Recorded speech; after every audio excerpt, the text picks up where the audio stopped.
Ukrainian forces strike Russian position, target ammunition depot and equipment.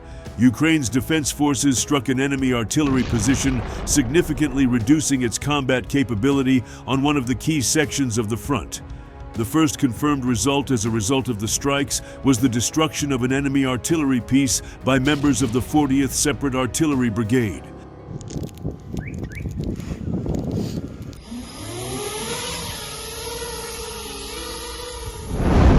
An ammunition depot located near the position was also hit. It detonated after the strike, becoming the second confirmed target destroyed. After the depot was hit, drones operated by the 40th Artillery Brigade recorded a powerful explosion, the formation of craters, and dense black smoke in the area. 3 shelters housing enemy personnel were also hit.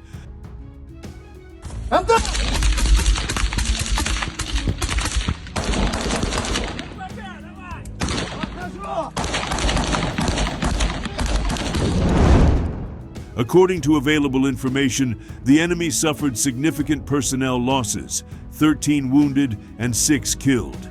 As a result of a single strike, Ukraine's defense forces destroyed 1 artillery gun, 3 shelters with enemy personnel, and an ammunition depot.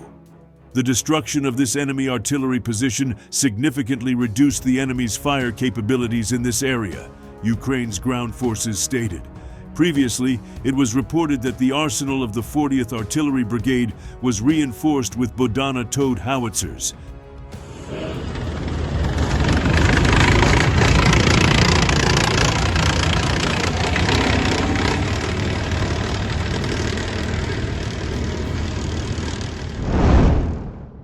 Recently, Ukrainian drones destroy Russian armor in Donetsk sector. Ukraine's unmanned systems forces disrupted a Russian offensive in the Donetsk direction and destroyed enemy armored vehicles, the military reported on January 14.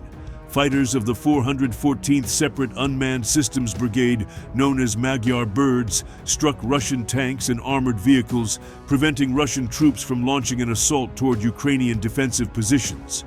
The military highlighted that Russian troops are making significant efforts to preserve their armored vehicles by limiting their use on the battlefield and covering them with metal structures and camouflage nets.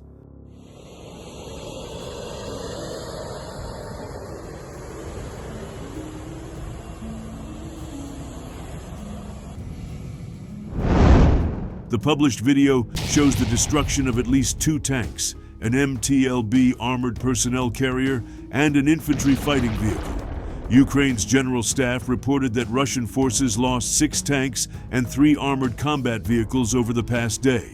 On January 12th, Ukraine's air assault forces reported that Russian troops had intensified attempts to infiltrate northern parts of Pokrovsk in Donetsk Oblast, using assault groups north of the railway line. Meanwhile, deep state analysts said Russian forces have advanced near the settlements of Shandryholov and Svyatopokrovske in Donetsk Oblast.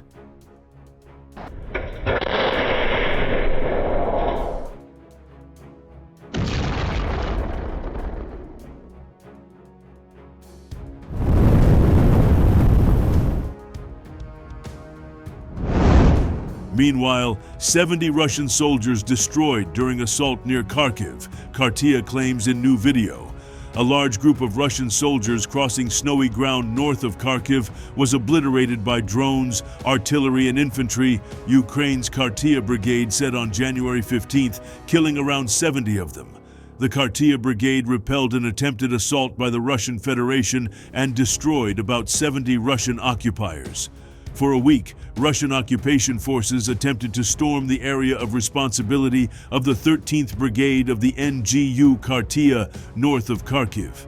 Thanks to the coordinated interaction of the Kharkiv members, infantrymen, UAV operators, artillerymen, and other units, the attempt was unsuccessful.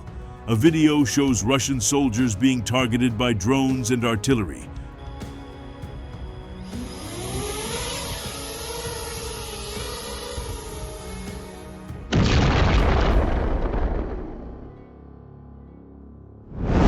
Gray zone expands near Ukraine's border in Sumy Oblast, Deep State reported. The gray zone has significantly expanded near the village of Komarivka in Sumy Oblast, close to the state border of Ukraine. The Ukrainian open-source intelligence project Deep State reported in its latest update on January 15. The enemy has recently increased its activity along the state border of Ukraine, taking advantage of opportunities to infiltrate border villages, attempting to entrench themselves and destabilize the situation.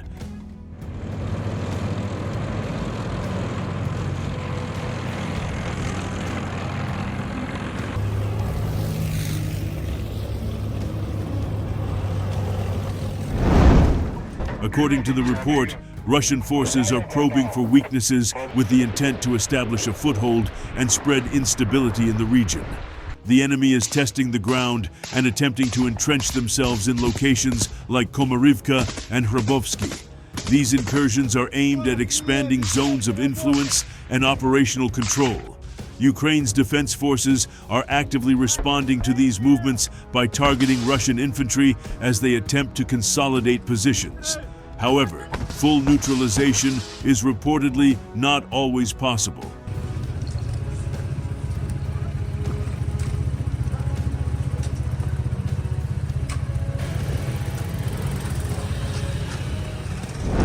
The situation along the state border of Ukraine remains dynamic, and Deep State emphasizes the need for ongoing monitoring. There are more such zones emerging. In many cases, the enemy is eliminated at the very start of their attempt to advance, which often makes mapping unnecessary. But when these incursions become repeated and the enemy manages to hold territory, we mark these developments on the map accordingly. Работаю!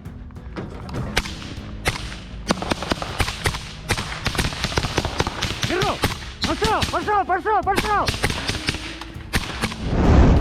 Mass slaughter of Putin's troops continues at pace, 20,000 dead in 2026. The mass slaughter of Russian forces in Ukraine shows no signs of slowing. Ukrainian sources report that approximately 20,000 Russian soldiers have already been killed in the first 20 days of 2026 alone. According to the most recent report by the Armed Forces of Ukraine, 1,130 troops were killed in a single day, showing the intensity and ongoing brutality of the conflict.